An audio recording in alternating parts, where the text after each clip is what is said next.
அனைவருக்கும் இனிய அக்ஷய திருதியை நல்வாழ்த்துக்கள். இந்த நாள்ல நம்மளுடைய புராண கதைகள் என்னென்ன இருக்கு அப்படின்னு சொல்லி பார்க்கலாம். குசேலரும் கிருஷ்ணரும் நெருங்கிய நண்பர்கள். குசேலர் ஒரு புலவர். அவர் வறுமையால் வாடிய பொழுது தன்னுடைய நண்பரை பார்க்கலாம் அப்படின்னு சொல்லி போறாரு. அப்ப அவருக்கு எடுத்துட்டு போறதுக்கு அவர்கிட்ட எந்த பொருளும் இல்ல. அதனால அவர் அவள் கொண்டு போறாரு. அங்க போனா கிருஷ்ணர் ரொம்ப செல்வ செழிப்பான நிலையில இருக்காரு. ஆனாலும் தன் நண்பனுக்காக கொண்டு வந்த அவளை அன்போடு எடுத்து கொடுக்கிறாரு.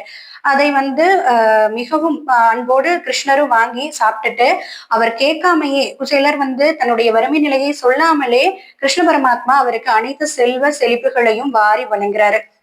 இன்னொரு விஷயம் என்ன அப்படின்னு சொல்லி பார்த்தோம்னா, நமக்கு கங்கை நதி இந்த பூமிக்கு வந்த நாளாக இந்த அக்ஷய திருதியை தினம் பார்க்கப்படுது.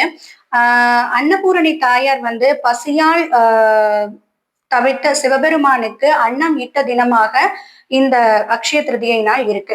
மகாபாரதத்துல பாண்டவர்கள் வனவாசம் மேற்கொண்ட போது அவர்கள் தீரா பசியால் வாடினார்கள். அதனால கிருஷ்ண பரமாத்மா அவர்களுக்கு அக்ஷய பாத்திரம் தந்து அவர்களுடைய பசி பிணியை போக்கினாராம். அந்த பாத்திரத்துல அன்னம் எடுக்க எடுக்க குறையாத அளவுக்கு இருந்துச்சா. அதனால அவர்கள் அந்த அன்னத்தை உண்டு தங்களுடைய வனவாசத்தை மேற்கொண்டார்கள் அப்படின்னு சொல்லப்படுது.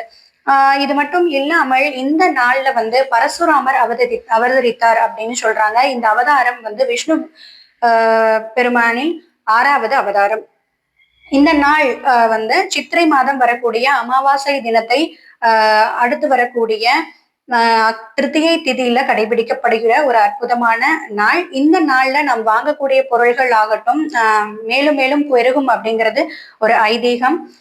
இதுல செல்வம் சேர தங்கம் வெள்ளி போன்ற பொருட்களை வாங்கி மேலும் மேலும் வளர செய்யணும் அப்படிங்கிறதுக்காக இந்த நாள்ல வாங்குவாங்க.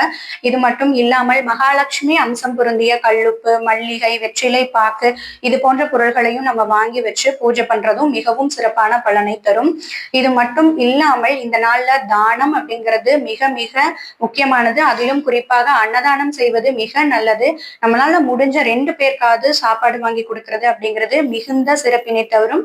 அடுத்த வருடம் மேலும் நம்ம நல்லதொரு நிலையில் இருந்து மேலும் மேலும் தானம் செய்யற அளவுக்கு உயர்வோம் அப்படிங்கிறது ஒரு நம்பிக்கை.